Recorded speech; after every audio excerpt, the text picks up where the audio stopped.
Match day one La Liga is almost in the books. We got to wait until Real Madrid's game later today before all the games are done. But there's already been a massive upset and a massive L personally that I've taken with Espanyol beating Atletico 2-1 in the season opener. And I really feel like there's a lot of potential takeaways from this game. You guys drop them down below in the comments. We're going to be focusing on the Atletico Madrid side, especially because there was a lot of, I would say, pressure. You could say expectation with Atleti spending $175 million, potentially more, in this transfer window. I know it's just one game. Is it panic time for Atletico Madrid? First off, shout out to JJ Watt, fantastic owner, going with the fans, drinking the beer. Then he watches his team dunk on Atleti. JJ Watt might be the GOAT owner at this moment in time. What he's doing with Burnley, got them back to the Premier League, La Liga now with Espanyol. So shout out to JJ Watt. Look, I think people want to overreact about Atleti and saying, oh, it's doom and gloom. Look at this. Simeone's a fraud of a manager. You give him money and he will not spend it wisely. All he just does is recruit Argentinians, which can be somewhat true considering the amount of Argentinians right now on the team. But it's one game. We got to take it easy here. How many how many new signings were starting for Atleti in this game? Ruggeri, Almada, Cardoso, Baena, and that's it. 5. Who's the 5th one? Hansko. So yes, you're thinking of 5 new starters into a brand new team. It's going to take time to gel as a unit and to build the chemistry. You saw in the first half. I'm serious, guys. That is some of the best footy I've seen Atleti play. Some of the wonderful combination play I saw between Baena, Almada, and Julian, I was like, wow, this is something new with Atleti where they're going to be able to defeat a low block this season. But the one thing that really caught my eye was, I don't think Simeone still knows what to do with this team. Because at halftime, why on earth are you taking off Cardoso and Gal? You don't take both midfielders off in a game. I haven't seen anything that they've been injured or fatigued or anything. He took them both out at halftime, and look what happened. You played well for the first 10 minutes of the second half, and then after that, Espanyol grew into the game. They grew into the confidence, and then Atleti just didn't know how to react with that matchup. I think people are overreacting. Yes, Ruggeri didn't have a great debut, but it's going to take time to see how he can develop into this team, how he can find the partner. Like, the entire left side for Atleti is new, so the combination play and the actual chemistry is going to take time to develop. I still like this Atleti team. Do I think they're title contenders? Absolutely not. I think it's going to take a season. When you really want to judge Simeone is next season. Obviously, you still have to get top 4. If you don't get top 4, yeah, he should be gone. But I was still encouraged what I saw, but you can just tell this team still doesn't have that mentality of Simeone teams from the past. When they were winning the Europa League, winning La Liga, when they had leaders like Miranda, Godin, and Felipe Luis, and all of these characters.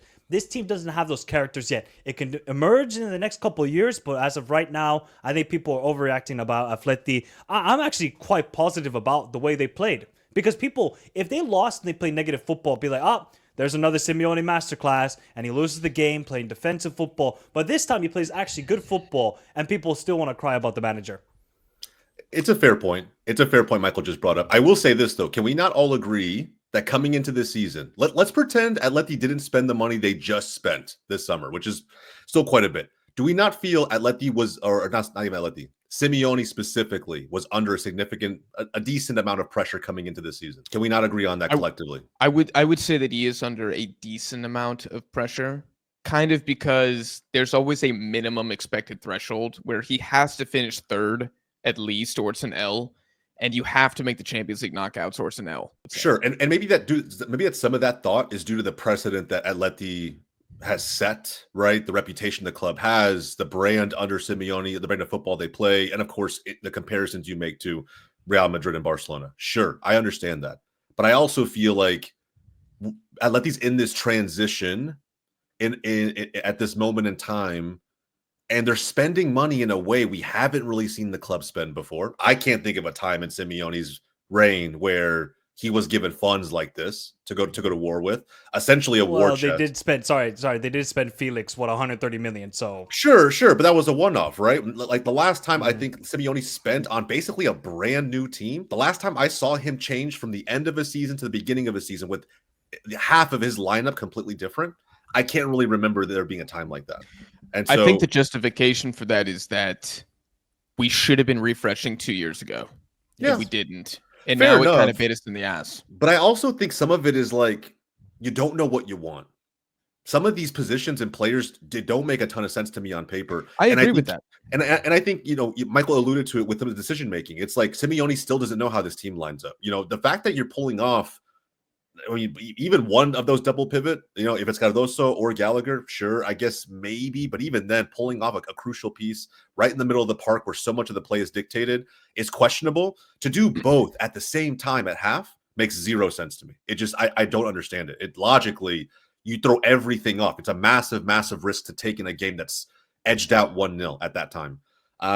Julian, fantastic strike. I think you have moments with this team in there, right? I mean, every time I watch Julian do something, the more and more I want Barcelona to come calling for him at some point down the road. But I think with Simeone, I think coming into this season, there was already some pressure on him.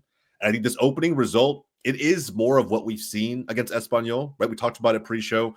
You guys haven't won a game against them in like what, 3.5 seasons, something along those lines. So, there's a little bit of that. Hey, I agree with Michael. Don't freak out just yet.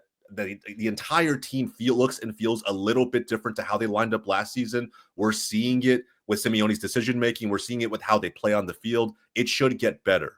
But at the same time, I'm sure the fans, Jack included, have a standard that they want to keep for this club, just considering how much money has been spent, how much they know about this manager, and really the ambitions that they have, especially considering how they started last season and how that all kind of came to an end. So to me, it's all culminating into what should be a very, very big season for Atleti, and it didn't start off on the right foot. The away record is shambolic. You have 2 away victories since February. And those 2 away victories are Girona, which don't count because they're garbage, and Sevilla. Relegated. So Maybe relegated. The away record has to improve for Simeone Atleti if they really want to do something this season. You mentioned pressure, Jose. I do think spending 175 million, while I think it was necessary, it does bring added pressure whether you like it or not. You can't spend $200 million and people be like, well, we expect the exact same as last season. That's not how this works. So the expectation will be higher. My problem with this, and I've brought this up on previous episodes, I don't like how the money's been spent. And in part, I feel like it's because we don't know what we need. We're talking about how Simeone might not even know the starting 11, which how could he with 8 new guys coming in? But I don't even think the club has a very good overall strategy right now, and that's what really bothers me. I think you look at some of the players bought, and I don't see the rationale behind it. I mean, Michael, I know you love Ruggeri. I know you like big Serie A guy. To me, I just feel like buying a young, I guess semi-proven, because he had like 2 good seasons for Atalanta and Serie A. But like, I would have rather have gotten somebody like Pervis Stupinian, who's in his prime, proven we can win something now, who costs less money as well, by the way, going to Milan. But I don't know. I think this window, I'll be honest, I find it very underwhelming. Here's how I see it. If somebody like Arsenal bought Johnny Cardoso, nobody would say that they're expected to win the Prem now. Nobody would say that. If Manchester United bought Johnny Cardoso, nobody would say, well, they got to finish top 4 now. But the dialogue I'm seeing is that because they bought Cardoso, it's like they should be pushing for the league. It's like pushing for the league. Johnny Cardoso doesn't get into Barca's 11. Johnny Cardoso doesn't get into Real Madrid's midfield. He's a good player. And I saw U.S. fans going crazy because he started. I think that's because Barrios is still injured, but whatever. I thought he was okay in his debut, but we got to chill. Almada, same thing. Nobody signs Almada, and they're like, well, you better win Serie A now. You bought Almada. You better win the Prem now. You got Almada. But that's what I'm seeing online from Atleti fans, but also neutrals, fans of Barca, fans of Real Madrid. I'm going on a tangent here, but I feel like this is a kind of scary hours for me personally and for Atletico because there's a lot of talk. It's all financial. There's expectations that have increased because of these, but I don't really feel like we've moved the needle. Outside of Baena, I don't really feel like most of these were big deals. Me personally. Feel free to disagree. You can say I'm too pessimistic, all good, but no, I honestly, bro, and Michael might have his own thoughts on that. Cause I agree. I think he, maybe there's a sense of realism Michael has, but I think when I look at this, it is reactionary, I think, from just to hear you talk and say like, hey, it's scary hours. I don't know if it's scary hours just yet. I would say that some of these signings, I agree, do not make sense. you could have taken the money you spent on Hansko and Ruggeri and gone out and got Cuti Romero, right? And it could have been something that completely levels up that back line. Which, by the way, sorry, our center backs, Lenormand was maybe the worst player against Espanyol. Still need a CB. 175 mil, still need a CB. Sorry. Was he the one that got beat by Mia, or was it Hansko? I think it was Hansko. It was Hansko, right? It was a left center back. I'm pretty sure. I think it was Hansko. That was the golazo that beat us. Yeah. Yep. Yeah. No, I think was it him? I thought it was Lenormand. I can't remember. I just remember, I mean, to be fair, near post center back got ridiculous. beat. It was a ridiculous header. And again, that's like a one-off. I don't think Mia ever does that shit again in his life. I'm being honest. No, probably but not. Again, it is this trend, right? And I agree with you. Like some of these pieces just don't make sense. Now, some of it also is tied to the fact that, like, I'm actually curious. Do you feel like losing your sporting director? You mentioned Arsenal, right? They did bring on Andrea Berta from Atleti. I'm wondering how much of that plays into the strategy you guys have now, and maybe it feels a little bit reactionary. You're just moving in the market to fill seeming gaps that exist in the roster, whether they're actually effective pieces or not. Like the Raspadori signing. Honestly, that last one made zero sense to me. I have no idea. I hate that signing so much. Where he's supposed to really level up the squad. But putting all of that aside, I think Cardoso is American. At the end of the day, Americans are the most overrated players on the planet, bar none. Doesn't matter. Most Americans don't know ball, and they don't know how to rate the players that exist within their national team. And therefore, wherever they would have gone, they're going to be top 4 or potential champion favorites, right? I think Mexico Baena has entered the chat. I think Baena is the clear cut. This signing made the most sense. I thought Ruggeri should have. I thought he. I don't know. We talk about debuts as far as like these new signings for Atletico. I don't know how you guys feel. Ruggeri to me was like essentially Javi Galan. To me, they were the same player. I didn't see a better version or a worse version. To me, it's like I remember watching Javi Galan against Barca getting cooked, against Athletic Club getting cooked, and it felt like Ruggeri had some moments, but for the most part, it just felt like Javi Galan was out there. Like there was no major level up, but it wasn't a major downgrade either. It's not like you guys were getting absolutely slammed. It was just you have a decent left back, but you spent money on him, and that's where I think we're gonna have this conversation time and time again this season. We're gonna be unimpressed with the money that's been spent, what the logic might have been around it, and I still think the only players who are really going to matter at the end of it all are those big names like Baena. You probably could have condensed the 8 signings you guys made in this offseason to like 2 or 3 very good ones and spent the exact same amount of money. I agree. I mean, it's kind of like the Liverpool model versus like Chelsea, where it's like Liverpool kind of like slowly would build the team with like big money signings. Like it's not like these guys were 10 mil back in the day, but they'd buy, 2 to 3 a window. Really nothing in January. Then the next summer, boom, 2 to 3 more guys. And then all of a sudden, after 3 years, you have a completely new starting 11. Some of those guys are still there, 8, 7 years later. Whereas at Atleti, it's like Raspadori, man. I just don't understand why.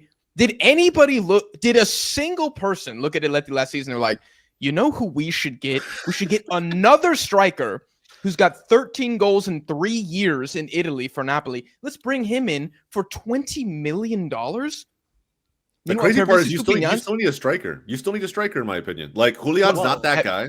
I don't think so. Sorloth wants to leave. Have you guys seen that? Yeah, no. I was just about to say Sorloth wants to leave. So what do you do then? You take the money? I don't know.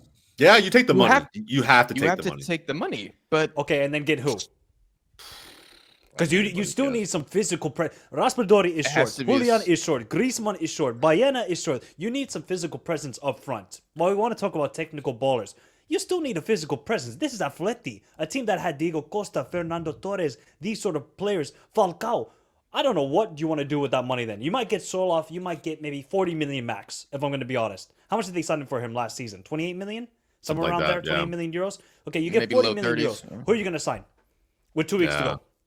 Raspadori was such a bad signing, man. I'll be honest. Like, you could have taken that, sold Sorloth, and like fine, whatever. You get rid of Sorloth, that is what it is. But you have 40 to 50 million to play with at that point. Then you're talking about a meaningful striker to pair with Julian, or at least give him some depth behind and not lose a ton of quality up front. Now I have no idea. Like I have no idea. And here's the problem too. Julian's not a striker. Like he is, but he isn't. Like he's not a prototypical striker, right? Like he had a fantastic goal right? I dude, that the strike was amazing, and he'll have moments like that that really I think convince a lot of not just Atleti fans. I even see Barca fans who twerk for him on the timeline. I would love Julian at Barca, but I would still feel like he's not the clinical number 9. I still think I'll put it this way: if you put Julian in Barca's lineup today, I still think Leva scores more goals because of just who he is and what he does. I think that Julian is not that player. He's somewhere of a hybrid between a 10 and a 9, and you can for that reason you can line him up anywhere in the front 3, and he probably does decently well. But he's not that clinical striker. I'm sorry. If Julian plays for Barcelona, he's scoring 40 goals. Mate, bro, I would love it. Trust me. I want this man on the team so bad, but it feels like getting Griezmann and trying to play him at striker. It's what it feels like. Julian has better qualities. The striker role. He do not get me at wrong. The World Cup. He's proven it at Man City. He's proven that. How many goals? How many goals did he have for Argentina? How many goals did he have for Man City? How many did he have in Man City? Of course, it's Erling Haaland, and he was basically a bench. Sure, but Haaland was injured. Haaland had 2 month period where he was not playing. How many goals did Julian you get? put Julian in Barcelona's front line with Rafinha and Lamine Yamal and Pedri, you would think and so. with Dani Olmo or Fermin Lopez, the dude is scoring 40 goals in all competitions. That's the thing. I think personally, if you put Julian in, I think the goals spread out, and I think Rafinha gets just as much as Julian. I think Lamine Yamal is pretty close to them up top. I think Fermin gets a lot of goals. I think the love is spread all the way around. But you don't get a talisman striker who's pumping in 40 goals a season. I don't think you get that. I think he's a different type of piece. Like I'm telling you, really go back and watch him. Watch the moments where he's played striker. It's not the same. It just isn't. Like, and again, I would love for it to be the case, but it's just not. You mentioned a player just now, Antoine Griezmann, who I thought didn't really do anything in the game against Espanyol. This is, again, man, I'm going back to long-term strategy for Atleti. What are we doing? We're throwing shit at the wall and we're seeing what sticks. What we should have done is sold Griezmann this summer or not signed him to a contract extension. The point is, like, we've now signed a striker who nobody thinks is good for 20 million, who's pissed off the other striker who had 26 goals last season and is the only striker who's a different archetype than Griezmann or Julian. He's the only big body bruiser we got. We pissed him off because we're getting Raspadori minutes in the opener instead of him, which I think is beyond insulting, and I think he's fully in his right to be pissed. 26 goals, and I'm third in the depth chart behind, I'm going to call a scrub who just came over from Napoli. Like, that's Simeone. Is like, what are you doing, man? So now you forced us to sell the one target man we have. We still have Griezmann, who, I don't know what his wage bill is. He's got to be one of the highest earners, if not the highest at the club. Also, I guess going to come off the bench sometimes going to be a starter. Whereas Julian could have been behind Sorloth. That there were moments where that worked last season, moments when it didn't. But I just want to know that I want to feel like we have a style of play we're trying to get to, and we're getting close to that. And I also want to feel like we're challenging Real Madrid and Barca for trophies. I don't think we're further away than last year, but we spent 175 and I don't really feel like we're closer. And that is concerning. That is extremely concerning. I would argue that you're somewhat further away than last year. And the reason I say that is because I still think there's a piece that like we haven't. I don't know if you guys have figured out. I think Rodrigo de Paul and how he played in the first half of last season, granted, he fell off a train, whatever, in the second half of the season. But I don't know. I don't even know if Simeone has the confidence in the players that have been signed to really feel like you got the replacement you needed. I think Baena is a true 10, but he's not the 8 that like Rodrigo was. And I feel like Cardoso, jury's out. I have no idea if he's going to end up being that player. He could be, but based on his national team form and I would say even his club form with Betis at time prior to signing, he wasn't that player. Like he can be that player on the physical side, but the progressive passing is not going to be there. And so Gallagher's not that player. We know that already. And so it just becomes a matter of like who ends up stepping up to fill those shoes, because like that's still going to be an important piece that I will continue to bring up and revisit as the season goes on. I'm not saying that you're for sure worse, but I don't know if you figured that gap out just yet. I don't think we're worse, but I don't think we're better. Guys, like, we might be selling Sorloth now. When did we buy Sorloth? Last year. Yeah. We might sell Conor Gallagher now. When did we buy Conor Gallagher? Last season. We might bring in Nico Gonzalez for 40 million. I mean, when I saw that, I said, nah, fuck no. We have no idea. They just bought him. Bro, this is so embarrassing that we're gonna again. Who is looking at the problems with Atleti and saying, you know what, Nico Gonzalez is gonna fix all of this? We already have Giuliano Simeone. We already have Thiago Almada. We have Alex Baena who can play left wing. Why would we buy Nico Gonzalez, who Juve fans hate him? Argentina fans. If you guys sign him, that would be the ultimate, like, what the fuck are we doing moment. We're building Honestly, the that guy Argentinian I don't give a national shit. team. That guy is We're building horrendous it. as a footballer. He wouldn't He's even play in terrible. Saudi. He should be playing in Bhutan. I'm sorry, bro. He's horrendous footballer. Even for Argentina. He's this got guy pace, is though. He's so- got pace. I don't care if he's got pace, bro. He's got no footballing IQ. So did Samuel We can't Lino. find We it. sold him for 20 mil back to Flamengo, which I thought was a great sell. Actually, crazy. Yeah. 20 million back to Brazil. And now we're going to get in Nico Gonzalez as a replacement? I don't think the club knows what they're doing. I think this window, the more we talk about this, it's a shit window. I'm going to say it right now. I'll change my opinion later. This is ridiculous, man. Do you This is ridiculous. think this is more Simeone has control of the transfers? Yes, I think he probably has more say than arguably any manager in football, I would say. Then it reminds me of when Klopp had more control of the transfers, like in his last 2 to 3 seasons at Liverpool, and then he saw Darwin Núñez cook him in the Champions League and said, "Yep, I'm going to sign Darwin Núñez." I think we're entering that sort of same idea now with Simeone, but he's just going for Argentinians or then La Liga players. And then I don't know what he saw in Raspadori to sign him. I really don't. But yeah, I really am flabbergasted at what Atleti are trying to do here. If they sell Sorloth, who are you going to sign? If you sell Sorloth, I better see Lukman. That's the only player I'm going to accept if I'm an Atleti fan. You better sign Adamal Lukman because that is a star player right now. That wouldn't be terrible. Do you think we would start him as a right winger or as a striker? No, left wing. Left wing. Left wing. Okay. Yep. That still wouldn't be Okay. a bad front three, though, if you actually think about it. It's not terrible. And so, I what? love Adamal Lukman. Michael so- might have just saved your club, Jack. Like, no bullshit. Hey, hire me as sporting I mean- director, bro. I wouldn't sign fucking Sorloth or Raspadori. I'll tell you that right now. Bro, if the market opened, it was like, Atleti buy Ademola Lookman, just because I know he's a true dog, I would be like, okay, great signing. Like, he fits the okay, identity. this is He fits interesting. the identity. We're bringing in Baena and Lookman. Interesting. Okay, so Baena is clearly going to be central. If that's the case, I'm cool with that. But then it's like all these other random, and I'm going to say random players where I do feel like we're Chelsea. And it's like, who's 22 years old and has upside? Buy them now. Regardless, and then Nico Gonzalez again, which is just, if that happens, man, emergency pod, because that is embarrassing. Embarrassing. I would have if you rather guys like paid Lookman, 35 Baena, mil, Romero. Yeah. Oh my god. Bro. My dream window, what I thought was gonna happen. Couto Romero, Estupinian, Baena. I didn't think Lookman. I would have been like, okay, that's probably 100 million right there. Hell yeah. Probably 120 million. Hell yeah. Excellent. Maybe we pick up somebody in January and we keep it pushing. But now we spent so much money and I still have so many questions. Yeah. Nothing's been answered.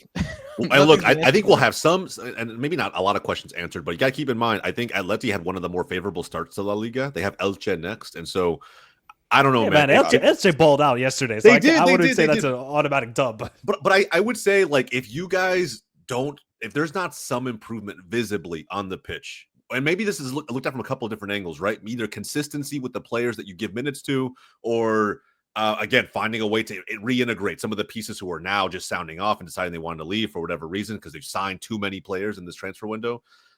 Just some level of just stabilizing everything from Simeone's perspective and getting things back on track. But if that does not happen against Elche, I think then we're talking, maybe it's a little bit too early to say scary hours, like Jack said before, 2 weeks into a season. But, at that point, it gets a little bit scary when Espanyol and Elche were your opening 2 matches and you really couldn't get much from them.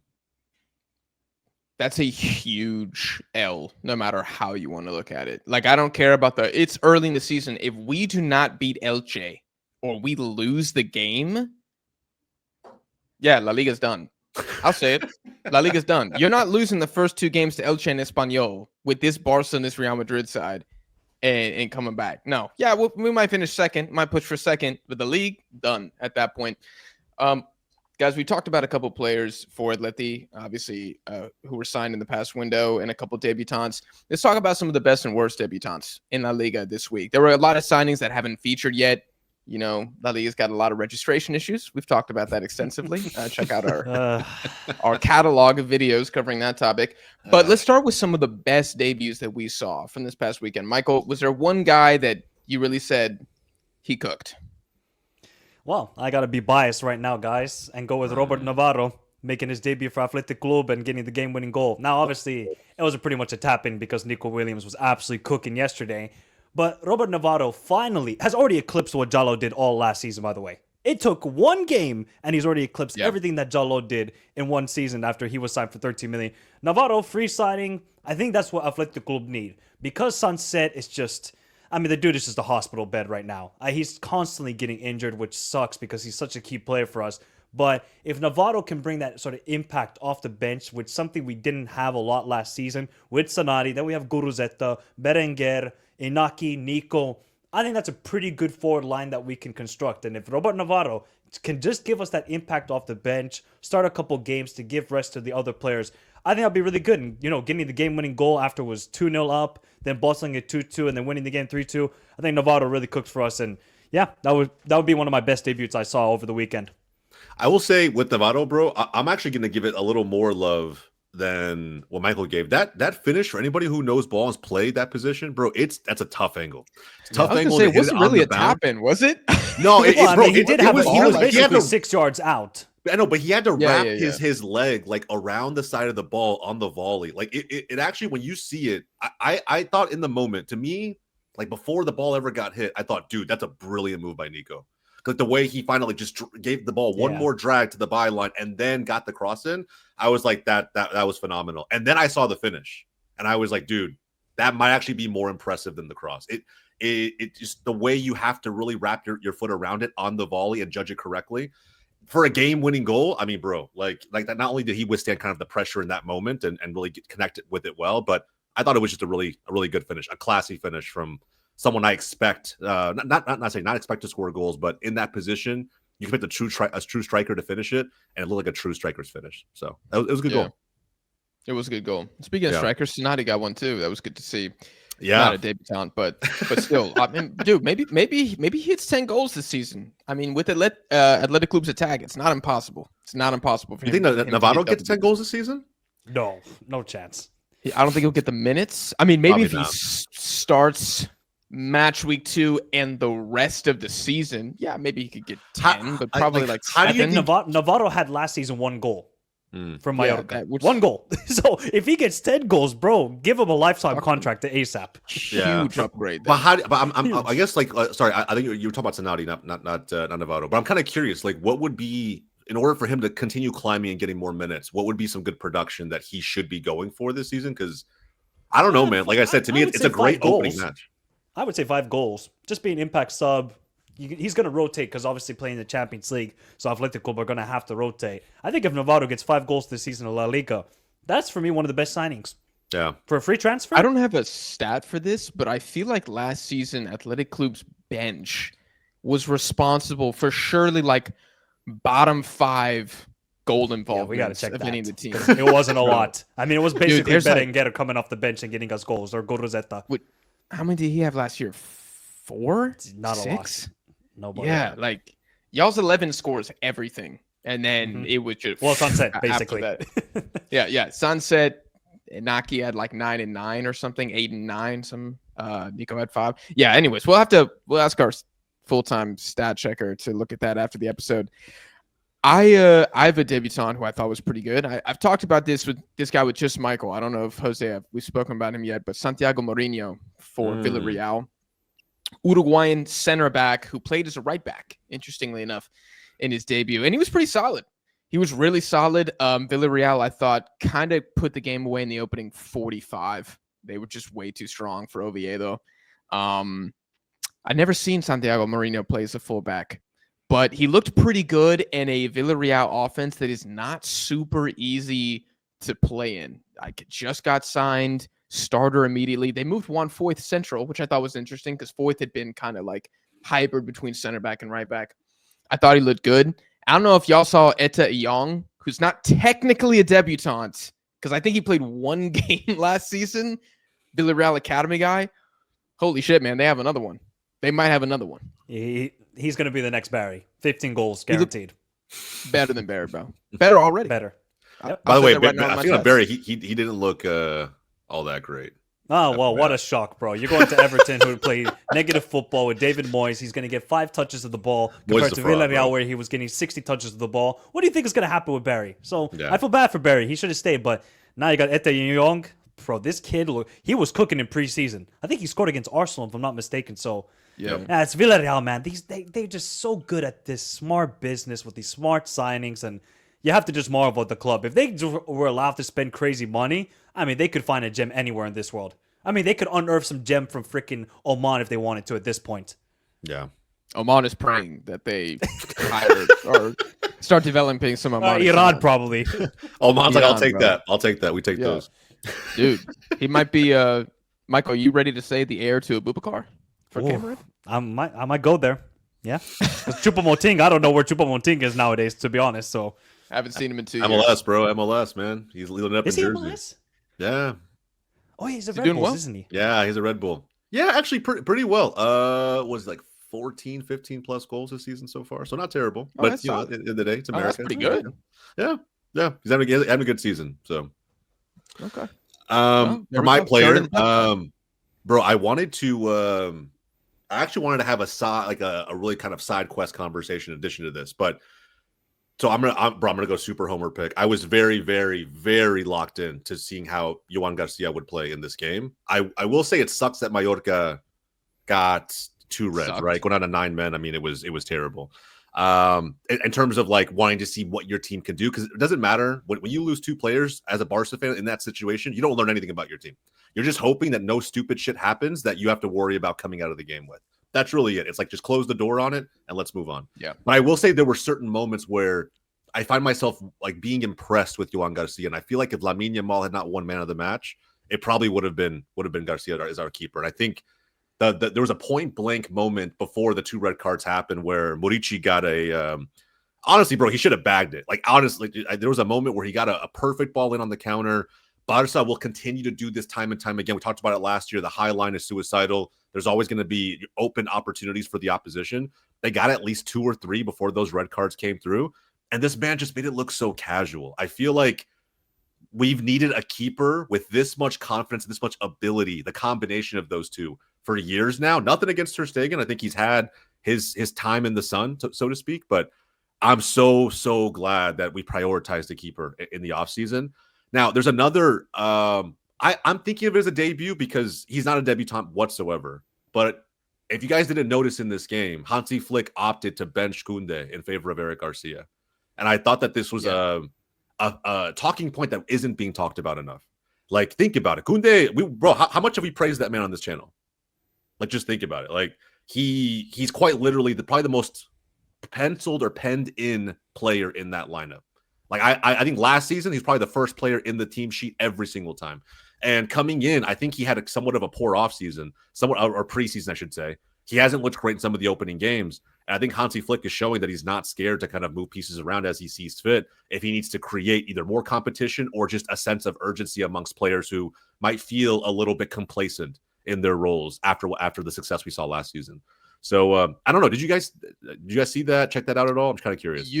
You don't think that's because Mallorca are terrible and that Hansi Flick was like, I can probably win with that alcohol on the bench? I don't think so. That was my simplified takeaway from that. No. I don't think Hansi Flick thinks that way. I don't think he plays. I think he plays to absolutely demolish every opponent he plays. I don't think he gives anyone benefit of the doubt. He's going to start his best 11, especially in the opening game of the season. It's the same reason why I think he plays Fermin over Dani Olmo. I think there's something in there mentally with this manager that he feels Fermin gives me more of what I want, which is not just the finishing and the skill, but the work rate, the press off the ball, the energy that I'm looking for. That's like Hansi Flick ball, and I think he's perfect for it. I don't know. I think this might be a start of a trend. We could see Koundé seeing a little bit more minutes at center back potentially. I think Eric Garcia is going to be more relevant at this right back position than some Barca fans think moving forward. Yeah, I would say Yohan Garcia was good.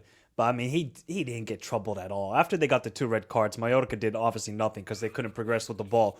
The one thing I would say, though, Johan Garcia off his line looked very, very comfortable. So that's a key aspect you need as a Barcelona goalkeeper with Hansi Flick. But I can't really rate Johan Garcia's debut. He looked good off the line, but the game was dead in the second half, and Barcelona played like it. It was terrible. I'm sorry, it was terrible. They just played selfish ball. Lamine Yamal just took the ball and just he had 9 shots total in that game. 9 shots. Everybody was just selfish, so it's hard to take away from that Barcelona game and a debut for Johan Garcia.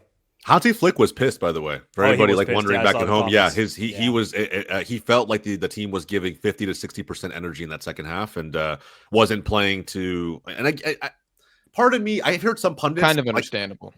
Kind of. I get it. You're not going to learn much from a 9-man Mallorca team, but I still feel like, bro, just where is the hunger and the chip on your shoulder that we saw last season, right? I agree. I think if we're getting complacent and Lamine Yamal starting to feel like, hey, we're just a quality above anybody we're going to play for the most part, bro, I don't know. We need to start finding ways to even like get Lamine out of the lineup for at least some of these games and really kind of reinstill that hunger. Because I agree with Hansi Flick. I don't think you can walk into this season thinking that there isn't some gigantic fucking target on your back, because there is 100%.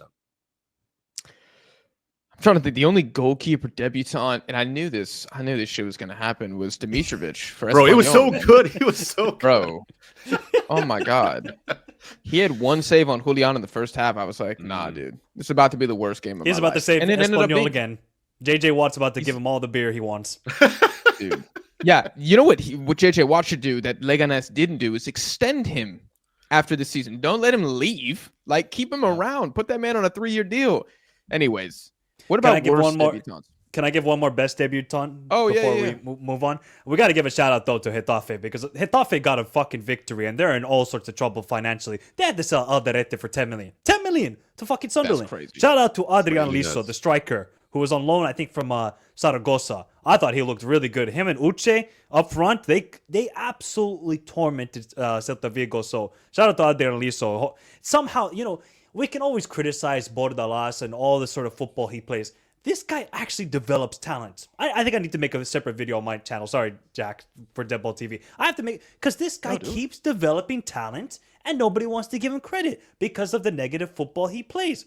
But with all the financial constraints that Getafe are under, the fact that they got him on loan, I don't know if they have a buy option, and he balled out like that, you have to give credit to 1, to the Getafe recruitment, and 2, Bordalas. I'll never give credit to that man, but I will give credit to the result. Hate all you want, bro. Yeah, bro. I'm Number a one serial hater of here that on man. the channel. Serial hater of that man. I love the identity. I love that Getafe play different. It's not pretty, but if I was a Getafe fan, I would love that man. Statue. Yeah. I only hate him. That's And look, take it. And for anybody who's like, dude, Jose is like just a 1,000% a hater. It's true. And so take that for what it's worth, right? I'm only a hater because it works so well. If it didn't work that well, there's nothing to fucking hate on it. If anything, he's irrelevant. So, yeah, I mean, it works really well. I can't stand it when he plays against Barca. Outside of that, I'm just glad we don't have to play him every fucking week. None of us said a Atleti player. I think that's interesting. We'll move on to worst. I'm honestly done talking about Atleti. I have one nomination, Solomon Rondon, just for the penalty alone, man. Bro. Oh, God, it was How do you miss, bro? I mean, my father could take a better penalty kick than that. This is Venezuela's captain, dude. How you not going to take him to the World Cup playing like that? 35 He's 39. How could he be nervous? I don't know, bro. I'm just saying, man. Bro. You went from Liga MX to La Liga. I'm just saying, bro. It's a big jump. It's a big jump. But he was in Europe before. I mean, he knows exactly. He was in the Premier League. I remember West Brom days. It's just like, I don't know. I'm trying to think of excuses, bro. Just I like Rondon. I feel like as a person, he's a nice dude. But damn, that was shambolic. It was bad. Shambolic. That was turning point as well of the game. Yeah, that was when Villarreal was like, all right, we got this. Just a player to watch, Villarreal's goalkeeper, Costa, not a fan. I think that's the weakest point of their pitch. I saw a lot of guys were like, bright talent to watch. I can't even remember his first name, but Costa for Villarreal, I'm like, did you guys watch him at all last year? He's not good. So anyways, just when Champions League gets started, just watch that guy. I don't think he's even close to the Brazil depth chart. Not even close. No. Another poor debut. You guys can say an Atleti player if you want to. It's fine. We don't have to. You know what? I don't know if this is really hating or what. I thought Marcus Rashford was actually really poor on his debut for Barcelona. I don't know if That's it's just a great one. maybe because it's the 9 man and it's not really engagement into the game and everything was just sloppy from Barcelona's perspective. I didn't think Rashford played well at all. I think he really looked like, okay, I just go on the field, maybe I get the ball, then I can just take one shot, boom, there we go. I wasn't really happy with Rashford's performance, but I'm not going to say anything over the top and saying, oh yeah, this guy's going to be a flop for Barcelona, anything like that. It's very weird circumstances he entered the game into, so you can't be critical of Rashford, but I wasn't really impressed. Another player, though, a player that I really rate, Jutgla for Celta Vigo. Bro, you got absolutely ate up. And I guess it's the tactical setup against Getafe, but Jutgla was terrible for Celta. Really terrible. But it's only one game as well, so... I like Ferran, bro. I love Ferran. I love Ferran because I've watched him a lot for Club Brugge, but wow, for Celta, you need an impact signing because they're not going to spend crazy money. They only spent, 6-7 million on Jutgla. You got to perform. And to have that sort of debut, wasn't good. Yeah, I agree with that. I actually think when I thought about... First off, like I know I said, everybody heard it, like I said, Celta being frauds this early on in the season. It is disappointing.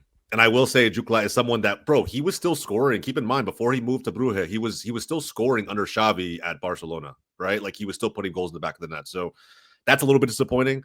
For me, it was kind of tied between, and I hate doing this to Rashford. I feel like Michael, doing this to Rashford. Between Rashford and, we talked about Ruggeri already. I think to me, it was, not that they were horrible. It was, I expected more, and again, to me, it's kind of a tie. I think with Rashford, the reason I expected more is because of the 9 men. You cannot ask for a more ideal situation to walk into as a striker.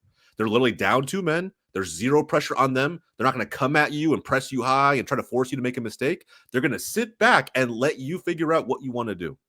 And every Barca attacker took that as an opportunity to show out and try to do something on the ball. And I feel like Rashford, it just was very lukewarm. It didn't inspire me at all. And in a debut, again, maybe he needs the stakes to be higher. I'm not really sure. Again, brand new league, brand new country. There's still so much he's learning about the system, this team. I'll give him benefit of the doubt. But it was pretty lackluster. I agree with Michael on that front. I did want to see more. I have a feeling if we had brought in, again, anybody else, if that was a Nico Williams, if that deal had panned through, whatever the case may be, I just felt like we would have seen more. And I was expecting more from Rashford coming in. But Ruggeri is the other one. That bro, he is quite literally right now Javi Galan 2.0. Like there's no difference in my book when I watch that. He looks so unathletic. It's astounding, man. And kind of timid.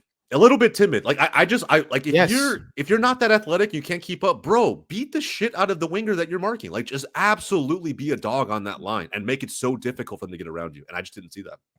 Y'all know what I thought the whole game is? What the hell is going to happen when this man's marking King Luka Bacchio? Or Lamine. Or Lamine, yeah. Or Lamine Yamal. Yeah, that's true. Luka Bacchio, man. Sorry, Naki at this point, bro. Naki's about to cook this guy. Oh my god! I mean, I can tell you though, he is not a quick player. From Atalanta days, he's not a very quick player. That's why he was playing a back 5 formation, and he had a center back covering for him.